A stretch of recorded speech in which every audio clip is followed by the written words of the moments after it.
Like my wife said to me one day, yo, we need to have a conversation. Y'all know that joint be like, all right. You'll never know what's going to happen. And I promise you, she said, you're not intimate enough. I don't feel intimacy. I'm gonna be real. I was like, I don't even know what that means. I need you to show me what that, and she tried to explain it to me. I'm not that bright. Like I learned from the pictures. I said, I need you to share with me literally what that looks like. She said, you used to hold my hand when we would be walking. She said, you go out of town, I don't hear from you. You used to send me pictures of flowers running that boo gang. I don't get that. She said, you don't spend intimate time with me. You don't watch these TV shows that I don't like with her. So once she told me what that looked like, I was like, wow, I'm going about my daily business. I'm doing what I normally do. I'm checking on her, how you doing? We smashing and grabbing. If we never talked about it during this time, when would you have told me? And she said, I don't know when it would have came up. Now watch, when we don't communicate, it creates a gap, something. To the time Tashawn actually says something, everything in between here is what? A gap. And everything happens in the gap. People get divorced in the gap. Other chicks and other dudes into the equation in the gap. Facts. People get information misconstrued in the gap. Every relationship, every couple, your number one priority is to close your gaps. Like my wife. Welcome to Relationship Talk with the Geths. Join Ed and Maya, a dynamic husband and wife duo, as they share real and honest advice on love, dating, and marriage. As transformational relationship coaches, they specialize in helping both singles and couples enhance communication, build intimacy, and experience greater pleasure in their relationships. They also offer online courses tailored for singles and married couples and are fully licensed to officiate weddings. Now, let's dive into today's session. Man, that's one of the best illustrations I've ever seen about the gaps. Because people always talk about bridge the gap, close the gaps. That is the gaps. Time that passes where you're not communicating, because it's not that time will pass. You could be seeing each other every day and in a gap and don't know it. Right. Smiling. Having sex. Feel like everything's going good, but there's a gap. Mm-hmm. That was big there. And what he was saying is where all the attacks, they happen in the gaps. When you're missing, not spending time away, because you could be right there, but when you're missing intimate time, meaning you come home from work and you get into your routine of maybe taking care of the kids, or I get in my routine of getting on social media, watching film, watching TV, you get in the routine of cooking, I get in the routine of giving the kids their bath, and then there's no intimacy, gap. I really feel like the enemy to closing the gaps is assumption. I think assuming, for one, that things are all going well because you're not arguing, you're not bickering, so you're like, I think things are going well. We good. We're assuming. Another assumption is that I shouldn't have to, I hear this so much with the couples that we coach, I shouldn't have to tell him or her what it is I need. They should just know it. And so I'm going to sit over here and just stew and just be upset and wait for them to light switch to come on in their heads to remind them what they should be doing for me. And I'm just going to be mad about it. And they're going down, doing like a Smurf. La, la, la, la, la, la, la. They don't have a clue that you're dealing with this. There like, I'm going to sit here and watch. See how long she ain't giving me no sex. I'm going to sit here and watch. How she going to not know? I know she know. La, la, la, la. Like, there's no way that he don't know that I need X, Y, and Z. There is a way. I promise you. There's a way that he doesn't know. You have to tell them. So assumption, just assuming that things are good, and or assuming that your partner should already know what it is that you need, and they're just not giving it to you because they don't want to give it to you. Oh, he don't want to do these things. Does he even know that that's something that you need? Do they even know? Right, because you hadn't communicated that to them, and they're like, How can you do it? You put that as a priority over me? Well, I didn't know it was a priority to you. Right. You see what I'm saying? I didn't know that was that important to you. Yes. So, and I thought I was doing a good job. So our pastor mentor, Dr. Darius Daniels, tells a story of a time where he was out. And I feel comfortable sharing this because he did share this on a public forum. So I can tell this little piece of their business. So his wife, Shamika, they were out with a couple, a mentor couple. And the question was, how is everything going? If you had to rate your marriage 1 to 10, how is everything going? And he said his chest puffed up so big right then. He was like, oh, I already know that she about to say, a 10 or whatever. 10. But if she might not say a 10 because she don't want to be boasting and bragging. Yeah. She don't want to, people to think we all that. So I'll take an 8 or 9. He'd probably be like an 8 or 9, And Shamika said 3. And he said, ooh. He was like, how is it possible that we're in this relationship together? We live together. We work together. We're moving and breathing. And I think that things are at a 9 or 10. And what she's experiencing is a 3. Well, the way that happens is that there's a breakdown in communication, that there's a gap. And this happened in the gap. Maybe the last time y'all talked, things were good. Y'all hadn't talked for a couple of weeks, and it's just been going, or even worse, a couple of months. And so the gap is here where people are just dealing with things individually and they're not communicating. So weekly check-ins are super important, and they don't have to take forever. It doesn't have to be like, oh, it's our weekly check-in. Here go these 2 hours. It could be, and it doesn't have to be something you dread, because it's like, oh, now he or she about to tell me what else I need to do. Right. I'm already tired. I'm already doing too much. But really, they might be relieving you of some of these duties. They might say, look, at the weekly check-in, you are doing an awful lot, and I feel like you're doing these things for me. I don't even need A, B, and C. If you would just do D for me, like, I don't even need those things.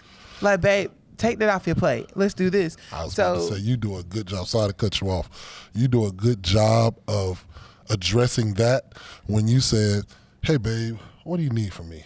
What can I take off your plate? That's much different than, all right, we need to talk. What can you get better at? What do I, you know what I'm saying? That sounds different when you're asking me, what do you need from me? And it's like, that's nice of her. And it's more relaxing than saying, hey, you come over here so I can tell you what I need. Right. But if you make this a normal thing that you do weekly, then nobody has to bring it up like let me come over here and tell you what else you need to do for me. You're already anticipating. It's almost time for us to have this talk. You might have to have a midweek one. You might have to do 2 a week just to say, let's chop it up about what our week looks like. Where we are emotionally, because I might be great this week, but next week I might need more from him because of what I'm going through outside of home. I might be stressed out at work, or the kids might be taking me through it this week. And so what I did not need from him last week, I might need this week. Right. And so just him checking in with me and me checking in with him keeps us present and alert of what's going on. He might not even know. Who knows? Can you say pissed off? Who pissed you off at work? You know what I'm saying? He might not know that. No. But if I tell him, look, I'm experiencing this, I'm experiencing some anxiety behind it, my body is tired, my muscles are sore, I'm not able to do X, Y, and Z, can you help me? Right. I need this from you this week. I might not need it next week, but I need it from you now. Right. Or our marriage, you know what? I feel like our marriage is in a great place right now because we're doing X, Y, and Z. It could be even better if we did this. I agree. And another thing, like you talked about with assumptions, I think sometimes us as men will be like, we hadn't talked about, what do you mean? We talk every day. We say, what's up? We talk about this. You're surface talking. Yeah. Yeah. So how many below surface conversations, how many fix-it conversations are you having to improve yourself and your marriage? How many things do you actually know are on her plate? Yeah, you talk to her because you're like, hey, how you doing? And you hear half of what she answers. Or y'all talking about a show, like, let me tell you what happened with me at work. Let me tell you what da-da-da-da. And she halfway hears what you're saying. Y'all are talking, but are you building? Are you getting below the surface? A lot of people don't want to go below the surface because that's where the roots are. And when you dig down there at the roots, that's where change happens. Come on. And people don't want to change. Oh. So they avoid the deep conversations. They avoid the place of intimacy because you have to be vulnerable. And if you get vulnerable, then you have to feel. And if you feel, then you might have to share your feelings with your spouse, and you might not trust them. And you may be embarrassed by some of them. You might not even trust your partner with your vulnerabilities. And that's a whole nother issue. Yep. So finding out where your blockers are for intimacy, not sex, but sex too, but that's not what we're talking about. Yes. Why are you not comfortable being intimate? Why are you not having these deep conversations? If you're not, sometimes you're like, I can't be deep with you right now because I'm already exhausted mentally from this that's going on. But you have to say that. Right. You have to say, sometimes you can't watch a deep movie. Like, we watched a deep movie not too long ago. What was it? The Jazz? Jasmine Blues. It's Tyler Perry. Tyler Perry movie. Yeah, it was a very Blues, good movie, but it was so Blues. deep. Oh, my so goodness. you're not always in a As place. Tyler Perry movies are. You're not always in a place emotionally where you can handle more deep stuff. Right. But that's a part of communicating. Like, It baby, is. I Right. want to go deeper. I want us to have conversations about this. It can't happen right now. When it can happen is this time. Right. If you give me till tomorrow evening, I promise I'll pray, I'll read some scripture, I will come in a better place, and we can have dinner and have this conversation. Yep. So don't make them feel abandoned, by saying that you can't do it right now. Also give a time when you can circle back to it. Right. But speak up when you're not in a place to have an intimate conversation.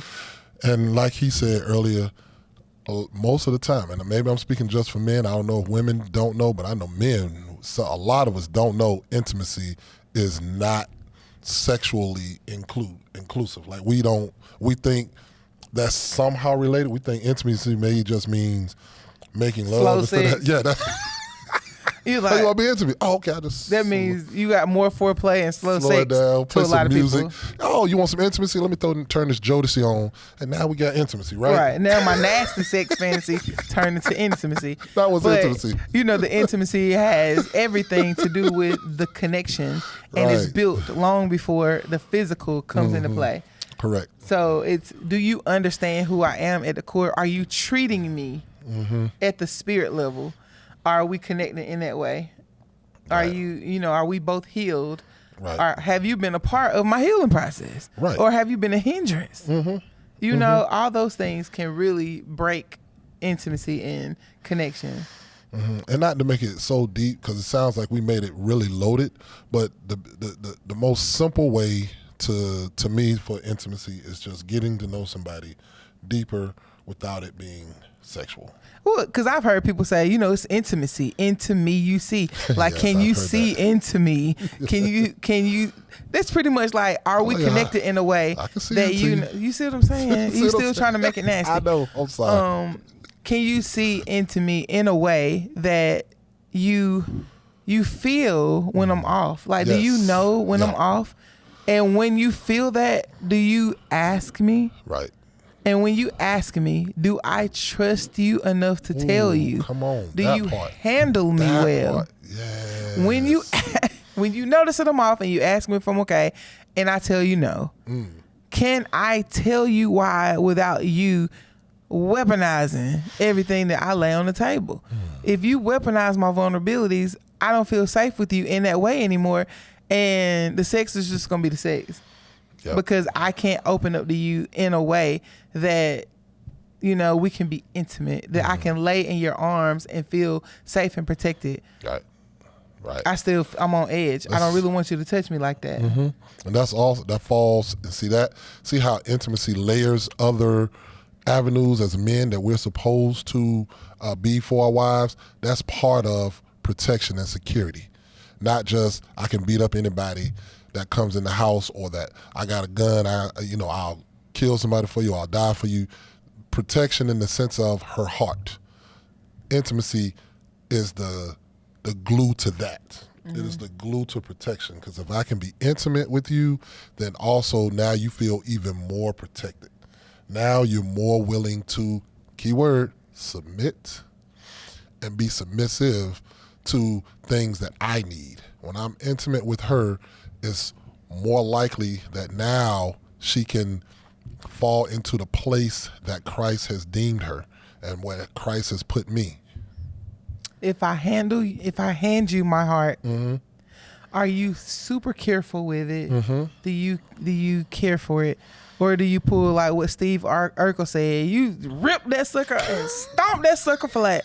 Like, do you stomp on my heart? And then later be like, did I do that? Yes, you did. Like, I don't want to talk to you about this again because the last time we talked about this, you hurt my feelings. It made me feel even worse. Or you listened and then in an argument, you threw it back up in my face. That's the worst. So I don't want to tell you anything. Which is worse? If they listen, you open up, they listen, and then they disregard it, or they listen and then they weaponize it? Which is worse? Both are terrible. Okay. Both are terrible, and both will have your partner close off and either internalize it, which can make them bitter and angry and lash out, or worse, it makes them share it with somebody else. And that's where affairs are bred because they don't have a safe place to let it out, and they know it's super unsafe to hold in because they'll explode. Right. So they choose somewhere else that feels more safe than you. Yeah. So are you like Escape said, look, my love is the softest place on earth.